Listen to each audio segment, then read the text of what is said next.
Hey, it's Lemon. Welcome to the Backlogs.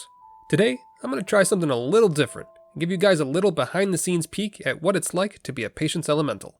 As I'm sure anyone who's read through my comment sections is aware, I get recommended challenge runs on pretty much every single video I make, and most of them are sadistic at best. But, as a way to show my appreciation for all these runs that you guys keep throwing my way, I figured I'd show you all a glimpse into what it's like to prepare for a challenge run. So, without further ado, may I introduce to you... Ye of little faith! The series, assuming you all actually enjoy this content and want more of it anyway, where I go through all the terrible challenge run ideas you guys have given me over the years and discuss how someone actually could do the runs. If they were insane enough to do them anyway. And what better place to start than with the run that gets recommended to me at least once a month. Dark Souls 2. Fists only. Alright, let's begin. When it comes to FromSoft games, I prefer to use Wikidot. It's clean, up to date, and tends to have the least amount of guessing involved when giving me numbers and statistics that I need for my runs. First things first, we need to research our weapon of choice. Fists. Everyone starts with them, so there's no concerns there. They do about 10 damage, have infinite durability, can't be improved with infusions, items, or enchantments, and scale with strength and dexterity. As far as how much they scale, we're looking at about 50% scaling with strength and 15% scaling with dexterity. Not the greatest, but it's somewhere to start. Now that we know what stats we're going to need, let's pick our class. Looks like the Warrior is the best class for our needs, since it has 15 strength and 11 dexterity, which is why we're going to pick the Cleric. Why? You'll see. You'll all see! The Cleric class may not have the best strength, but it's decent enough at 11. What it does have is 10 attunement and 12 faith. More on that later. As far as a starting gift is concerned, we're going to pick the Bonfire Ascetic. More on that later as well. Just trust me, alright? Now, as far as this build is concerned, we've only got a few stats that we're going to pump into. We've got Vigor and Endurance, for obvious reasons, as well as Strength and Dexterity. Soft caps are on the screen, in case you care. Also, because this is Dark Souls 2, we've got Adaptability, which we're going to want for some iframes. And considering we're going to be up close and personal for the entire run, we're going to need them. Now, the Cleric starts with 4 Adaptability and 10 Attunement, which gives them about 85 Agility. That's not going to cut it. As a bare minimum, I'd recommend getting Adaptability up to at least 17. That way you have 95 Agility, which is essentially a normal roll in Dark Souls 1. Or, if you want to feel like a complete god, dump that stat up to 30, giving you 105 Agility. Any more than that is probably overkill. So, we've got our class, gift, and stats. How the hell are we going to punch everything to death? Well, it's simple. With a ring. The Vanquisher's Seal, to be precise.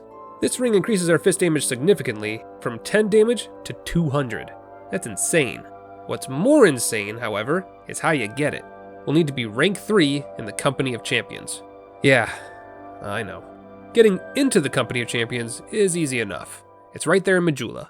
But in order to increase our rank in the Covenant, we need to turn in 50 of the Covenant items, known as Awe Stones, which can only be found while you're actively in the Covenant. They're a rare drop from a number of enemies, but the best way to farm them is to kill red NPC invaders, since that gives you a guaranteed drop. And I know just the one. Roy the Explorer. Don't let his simple appearance fool you though. He's got invisible armor and invisible weapons as well. The little scamp. But we only really care about 2 things. The fact that he spawns indefinitely, so long as his bonfire is in New Game Plus, and the fact that he is easily defeated due to his location. As I'm sure you figured out by now, this is why you've got the Bonfire Ascetic. So where's he hiding? The Grave of Saints. Hold on, wait, stay with me.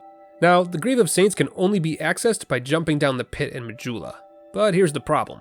A beginning character won't be able to survive that fall. So that's our next brick wall. The Dark Souls community at large seems pretty confused about how much health we actually need to get down the pit. Some people swear you only need 768, while the others suggest 1370. That's a pretty large range. The community also seems pretty confused on whether rolling or not rolling down into the pit reduces damage, with some people swearing forward momentum increases fall damage, and others saying it helps to reduce it. There's a lot of uncertainty here, which can be a death sentence to a challenge run. So let's go do something else for now. We'll come back to this later. Instead, let's take our Cleric and head on over to Hyde's Tower of Flame. There, we'll speedrun all the way to the Dragon Rider. It's here we can do one of 2 things, depending on your mindset. You can A, fight the Dragon Rider with your fists, which will be difficult but doable, or B, you can just wait for the Dragon Rider to take 6 steps towards you, roll just over the gap to your right, and let him fall to the water below. It's a consistent cheese strategy used by speedrunners and challenge runners alike, so if you're not lactose intolerant, this is the easiest way to win. And winning nets you about 12,000 souls. A fine prize. And what's more, just above his arena is the only NPC we care about, Licia of Lindelt. Licia, conniving though she may be, sells the Force Miracle for 1800 souls. Force requires 10 attunement and 12 faith to cast, the exact amount of stats we have already due to starting as the cleric. Imagine that.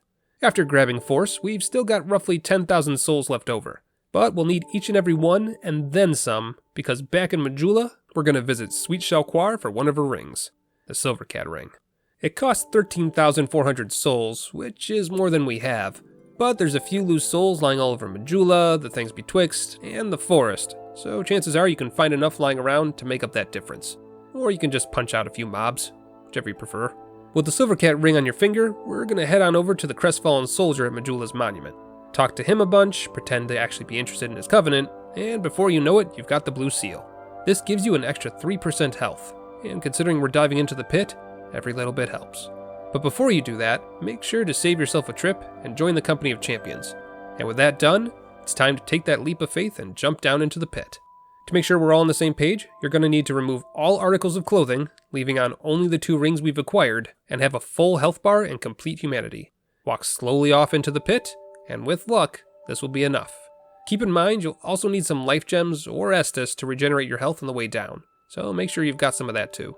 For those who are still dubious about whether or not this is enough health to survive the fall, I'd probably recommend heading over to the Emerald Herald before you buy the Silver Cat ring, and see how much health you can get by pumping all your 10,000 souls into Vigor. If you can get above 1370, you're probably fine. And it's not as if you weren't going to invest into Vigor later anyway.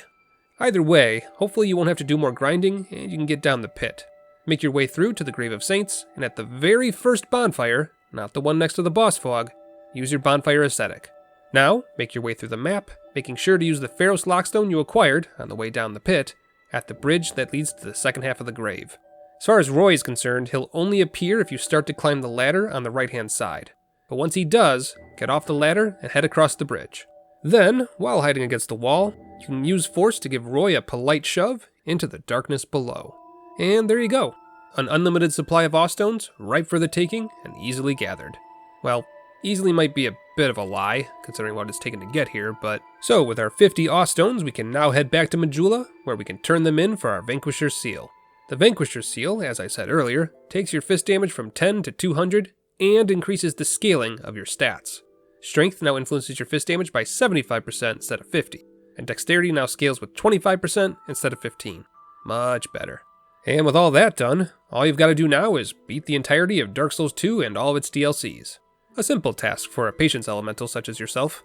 Go get 'em, Tiger. But yeah, that's about it. The rest of the run will be tricky, since you'll be working with an extremely short reach and damage that won't increase all that much, but it's absolutely doable. And at least now you won't want to throw yourself off a cliff every time you get into a boss fight with nothing but your fists. As far as optimization goes, there's a few pieces you could get on your way through the game. The engraved gauntlets, found in Brightstone Cove Seldora, give you a 5% chance to critically hit, dealing 50% more damage than normal. Considering every other bit of armor is subjective to your own tastes, there's no reason not to use these. As for rings, it'll depend entirely on your playstyle.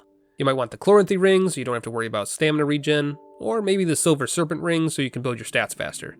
Flynn's ring is always a good idea if you end up wearing lighter armor, since you don't have to worry about shields and weapons weighing you down. And the Red Tearstone ring is always a fine choice if you're feeling spicy.